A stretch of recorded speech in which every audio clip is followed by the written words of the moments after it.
লীলা মজুমদারের যে লেখা গাছের পাতার মধ্যে তার যে সাহিত্য, মাতৃ প্রতিমা কিন্তু একদম সাবেক। এখানে চোখটা দেখো, চোখটা কি সুন্দর। এমন একটা মণ্ডপ যেটার সাথে আমাদের ছেলেবেলা জড়িয়ে, কাশী বসলেন, যেখানে এবছর লীলা মজুমদারকে ডেডিকেট করে টোটাল যে মণ্ডপ সেটা কিন্তু করা হয়েছে। আমি অলরেডি একটি শর্ট ভিডিওর মাধ্যমে তোমাদেরকে দেখিয়েছিলাম। এখানে কিন্তু একটা লাইভ ব্যাপার রয়েছে, লাইভের একটা পারফরমেন্সের ব্যাপার রয়েছে, যেটা যখন হবে, যখন তোমরা আসবে তখন কিন্তু দারুণ লাগবে দেখতে। টোটাল এখানে লীলা মজুমদারের যে লেখা, যে কবিতা, যারা বাংলা সাহিত্য নিয়ে পড়েছো তাদের কিন্তু আরও বেশি ভালো লাগবে। এই যে পার্টটা দেখতে পাচ্ছ, এই পার্টেও অনেক মানে যে ব্যাপার স্যাপার সেটা কিন্তু রয়েছে। এবং এখানে ঠাকুর সত্যি সুন্দর হয়েছে, সত্যি সুন্দর, খুব কালারফুল, ভীষণ সুন্দর হয়েছে। এবছরের কারিগর অনির্বাণদা। আবহটাও খুব সুন্দর হয়েছে, লীলা মজুমদারের মানে একটি আবহ সেটা কিন্তু তৈরি করা হয়েছে এখানে। এবং গাছের পাতার মতো অংশ সেটা কিন্তু তুলে ধরা হয়েছে, এবং গাছের পাতার মধ্যে তার যে সাহিত্য, সেই সাহিত্য রয়েছে।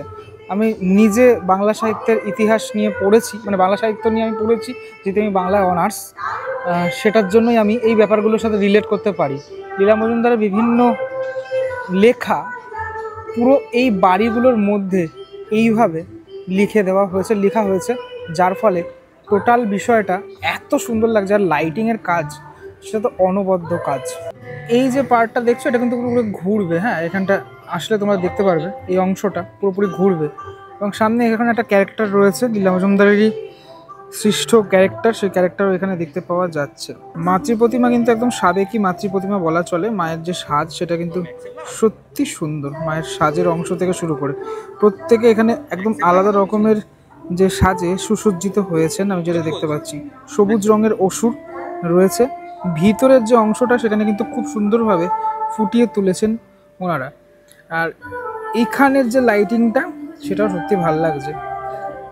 এই মুহূর্তে আমি সামনে যেতে পারছি না, তার কারণ সামনে যেতে দেওয়া হচ্ছে না। আর কিছু কিছু কাজ রয়েছে সেটার কারণের জন্য। দেখো, আর কোনোখানে লীলা মজুমদার বিভিন্ন রকমের যে লেখা, সেই লেখা পুরোপুরি এই মণ্ডপে আসলে তোমরা দেখতে পারবে। এই পুরো পার্টগুলো যেখানে রেডি করা হয়েছে পুরোপুরি কিন্তু বাটাম আর এই সমস্ত দিয়ে পুরো রেডি করা হয়েছে। এটা একটা খুব সুন্দর মণ্ডপ। এখানে আসলে তোমরা তোমাদের ছেলেবেলা সেটা কিন্তু ফিরে পাবে। এখানে বেশ কিছু মেটালের কাজ রয়েছে, বিভিন্ন ক্যারেক্টারগুলোকে এইভাবে দেখানো হয়েছে এই অংশগুলোর মধ্যে। আমার সবথেকে বেশি ভালো লাগলো এই বাড়িগুলো টোটাল এই মণ্ডপের অংশ। যে সমস্ত মণ্ডপে এরকম বাড়িগুলোকেও নিয়ে নেওয়া হয়, সে বাড়িগুলোর একটা আলাদা তাৎপর্য পায়। হ্যাঁ, তো আগামী দিনগুলোতে বাড়িগুলো কিন্তু এরকমটাই থেকে যাবে, আর স্মৃতির পাতায় আমরা দেখতে পারবো আগামী দিনে এই বাড়িগুলোকে। আর তখন মনে পড়বে আমাদের যে এই মণ্ডপ হয়েছিল, তখন কিন্তু এই বাড়িগুলোতে এরকমভাবে তৈরি করা হয়েছিল। এদিকেও বেশ কিছু কাজ, যে আর্ট ওয়ার্ক, সেটা কিন্তু তৈরি করা এখানে। অবশ্যই এবছরের মাস্ট ভিজিটেড প্যান্ডেল এই কাশী বসলেনের প্যান্ডেল। আর মা দুর্গাকে দেখলে সত্যি চোখ জুড়িয়ে যাবে, এত সুন্দর প্রত্যেকের রূপে একটা আলাদা যে ব্যাপার সেটা কিন্তু রয়েছে। মায়ের পুরোপুরি এখানে চোখটা দেখো, চোখটা কি সুন্দর। এবং ঘরের মেয়ে, ছোট্ট মেয়ে, সেই ছোট্ট মেয়েকেই তুলে ধরা হয়েছে এখানে। মা সরস্বতী, মা লক্ষ্মীর প্রত্যেকেই খুব কিউট কিউট ব্যাপার স্যাপার সেটা কিন্তু রয়েছে এখানে। ঘোড়ারূপী সিংহ, তাকে আমরা দেখতে পাচ্ছি এখানে। অবশ্যই এবছর ভিজিট করো কাশী বসলেনের এই দুর্গাপুজো মণ্ডপে, সত্যি তোমাদের ভীষণই ভালো লাগবে। আপাতত এই ভিডিও থেকে বিদায় নিচ্ছি, আবারও পুজোতে দেখা হচ্ছে কাশী বসলেনের সবার সাথে। ততক্ষণের জন্য বাই, ভালো থেকো, টাটা।